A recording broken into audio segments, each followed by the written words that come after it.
fous. Elle lui étouffée. Qu'est-ce que tu fais?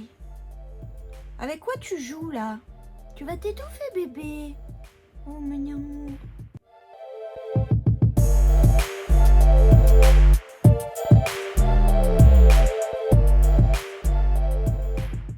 Hello tout le monde, j'espère que vous allez bien, bienvenue sur cette chaîne, c'est parti pour une nouvelle vidéo. Si vous ne l'avez pas vu, il y a quelques semaines, j'ai fait une première vidéo de ce style avec les 10 secrets de Main Street USA. Je vous la mets dans le petit i. Aujourd'hui on va s'attarder sur un nouveau land du parc Disneyland Paris. Et si vous nous suivez aussi sur Instagram, tous les liens sont en barre d'informations.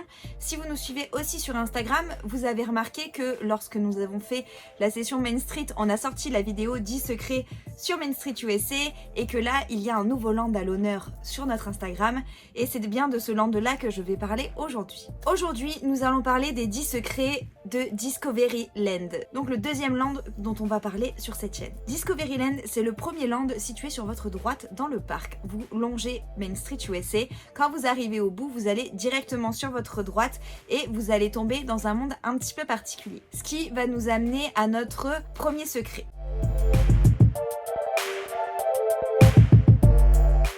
Pour ceux qui ne le sauraient pas, la disposition et les lands qui sont regroupés dans notre parc à Disneyland Paris, eh bien, ils étaient totalement identiques aux lands qui ont été créés à la construction du parc Disneyland Park en Californie. Il y avait donc les 5 mêmes lands dans les deux parcs, sauf un, puisque dans le land en Californie, le 5e land s'appelait Tomorrowland, alors que chez nous, il s'appelle Discoveryland.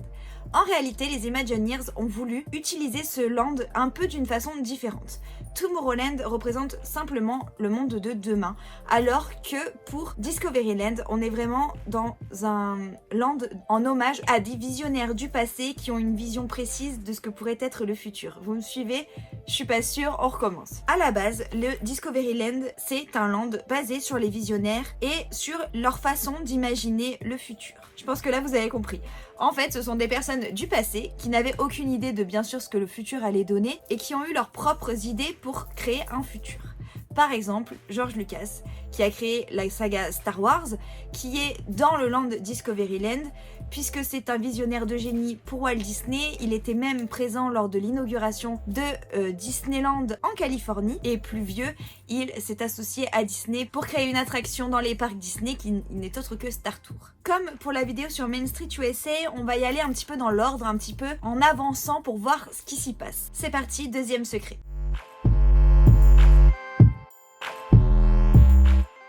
Quand vous rentrez dans le land, vous allez pouvoir trouver une citation. C'est un peu un vestige de ce que devait être Discoveryland au tout début et qui a été donc posée là par les Imagineers en 92. Il s'agit d'une citation de Jules Verne tirée du livre La maison à vapeur qui est sorti en 1880, qui dit que tout ce qui est dans la limite du possible doit être et sera accompli. C'est parti pour le troisième secret de Discoveryland.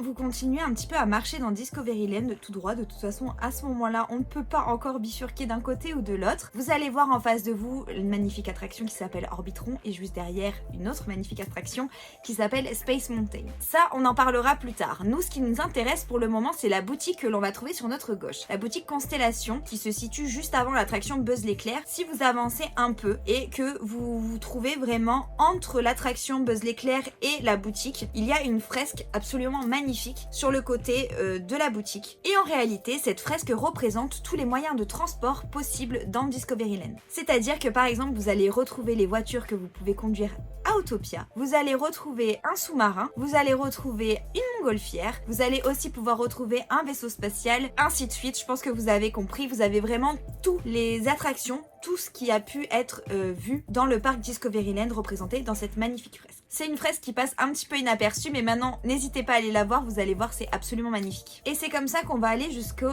4e secret.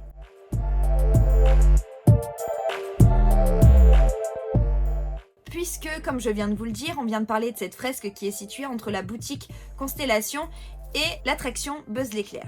Mais est-ce que vous savez que l'attraction Buzz l'éclair n'a pas toujours été là? Elle a même remplacé une attraction qui était là depuis 1992. À l'ouverture du parc, il y avait une autre attraction à la place de Buzz Lightyear.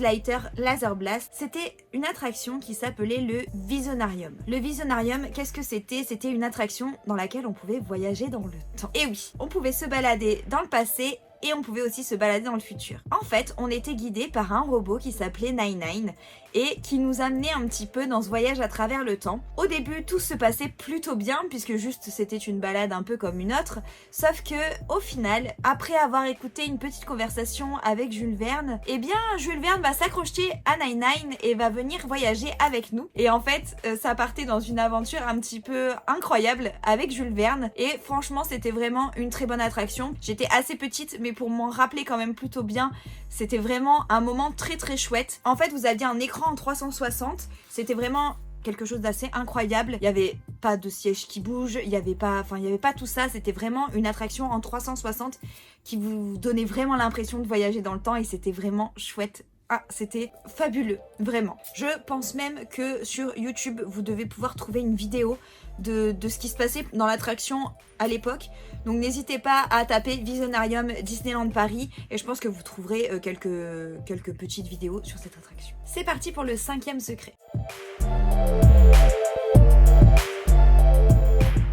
Le 5e secret de Discoveryland, eh ben, il est juste après l'attraction Buzz l'éclair, puisqu'il s'agit d'un secret que l'on trouve au café Hyperion. Le café Hyperion, donc Vidéopolis, je sais que les deux noms sont utilisés, c'est le restaurant à burger qui se trouve juste après Buzz l'éclair. On le voit, la devanture de ce restaurant est assez incroyable, puisque vous avez une énorme montgolfière qui sort de...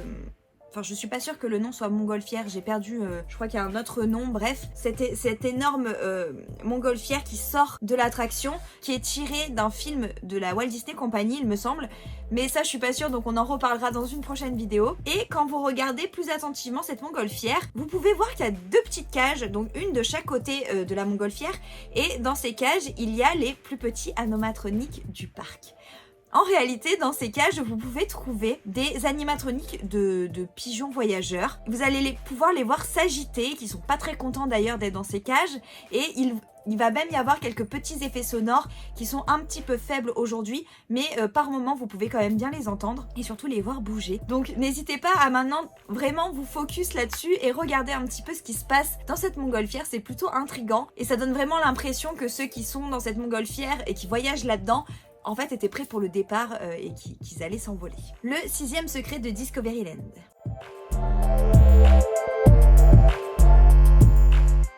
Il est temps de s'attarder un petit peu sur Space Mountain. Je pense que tout le monde connaît cette attraction, c'est un peu l'emblème du land Discoveryland. Pourtant, cette attraction est arrivée assez tard, entre guillemets, puisqu'elle n'a pas été créée en 92, mais elle est arrivée sur le parc en 95. Parce qu'il manquait un petit peu d'attractions en réalité sur ce land, il manquait surtout un petit peu d'attractions à sensations. On était vraiment sur un parc familial dans lequel il n'y avait pas énormément de sensations et ils se sont dit que de rajouter Space Mountain était peut-être une bonne solution. Mais en réalité, je ne sais pas si vous êtes au courant, pourtant il y a quelques indices sur le parc, mais Space Mountain ne devait pas s'appeler Space Mountain au début. En réalité, Space Mountain devait s'appeler Discovery Mountain. Et oui, ils n'avaient pas du tout choisi Space Mountain comme nom à la base et vous pouvez même retrouver les initiales de cette attraction un petit peu partout autour de l'attraction. Si vous vous posiez la question de pourquoi ces initiales, c'est parce que l'attraction Space Mountain aurait dû s'appeler Discovery Mountain. C'est parti pour le 7e secret de ce land.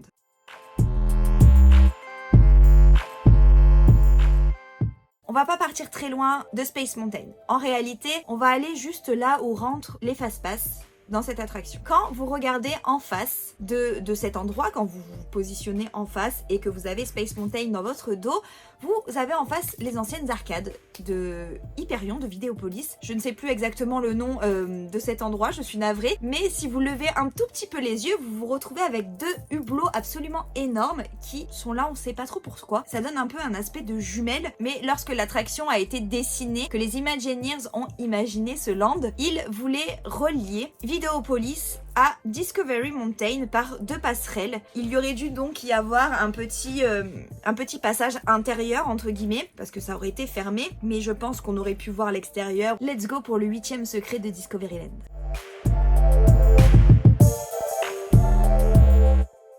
Pour Pour ce secret, on va pas aller très loin de tout ce que je viens de vous raconter dans les 2 derniers secrets. En fait, c'est situé pile au milieu de tout ça. Vraiment pile au milieu, vous avez un petit endroit avec des herbes, hein, tout simplement, c'est rien de fou. Mais en réalité, depuis quelques années maintenant, ils ont rajouté 2 personnages Pixar assez emblématiques. Il s'agit en fait de Wall-E et de Eve qui ont pris place il y a quelques années. Elles sont apparues en octobre 2010 lors du festival des moments magiques qui avait lieu à Disneyland Paris. La statue de ces 2 personnages a tellement fait fureur et a tellement plu aux visiteurs qu'ils ont décidé de la laisser, donc quelque chose d'éphémère a pu rester bien plus longtemps. Donc vraiment, je vous conseille d'aller voir ça, surtout que ces statues sont magnifiques et sont très très bien faites. Le 9e secret.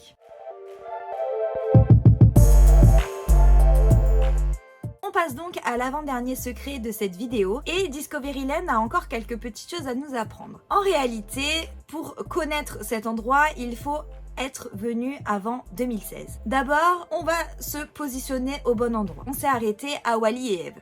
Quand vous continuez un petit peu sur votre route, vous allez trouver Star Tour, la boutique Star Tour. Juste à côté, vous allez avoir le point photo où vous pouvez rencontrer Dark Vador par exemple. Et juste à côté, vous allez trouver le théâtre dans lequel vous pouvez voir Mickey et le filard magique. Eh bien, si je vous disais que juste à côté de ce théâtre, à la base, on avait un restaurant assez emblématique de chez Pixar. Je vous jure que c'est vrai. De 96 à 2016, donc pendant 20 ans, on pouvait aller manger dans un restaurant plutôt emblématique réellement de l'univers Pixar et surtout de l'univers Toy Story, puisqu'il s'agissait du restaurant Pizza Planet, donc The Restaurant dans le dessin animé Toy Story 1, puisque c'est là où on va rencontrer les petits bonhommes verts, etc., que Buzz et Woody vont se perdre et vont atterrir chez Sid. Je pense que vous l'avez vu, j'ai pas besoin de vous refaire toute l'histoire. Et en fait, ils avaient recréé ce restaurant dans Disneyland Paris. C'était plutôt incroyable, mais le problème c'est que cet endroit n'a pas eu assez de pub à mon avis, qu'elle était un peu trop excentrée et que les gens n'allaient jamais vraiment jusque là, donc ils ne savaient pas qu'il y avait ce restaurant situé là et c'est pour ça qu'il n'est plus là aujourd'hui. En tout cas c'est mon avis, c'est certainement pour d'autres raisons, mais je pense que le restaurant ne devenait plus assez rentable et pourtant c'était vraiment incroyable comme endroit et vous aviez même des petits jeux, etc. Donc, et c'était vraiment un bon restaurant. C'est dommage qu'il l'ait fermé, j'espère qu'ils remettront un jour un restaurant comme ça dans le parc. On passe au dernier secret du Land Discoveryland.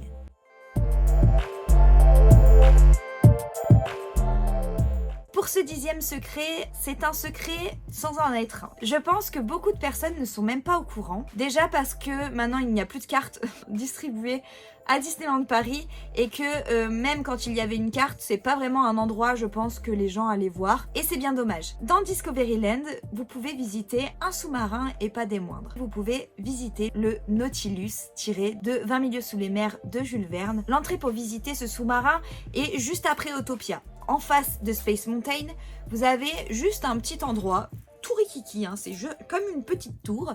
Vous entrez, vous avez des escaliers à descendre et en fait ça va vous mener droit vers ce sous-marin. Et vraiment c'est un endroit très très beau qu'il faut faire une fois sur le parc, donc je vous le conseille. C'est assez fort ce qu'ils ont réussi à faire, je trouve ça vraiment incroyable.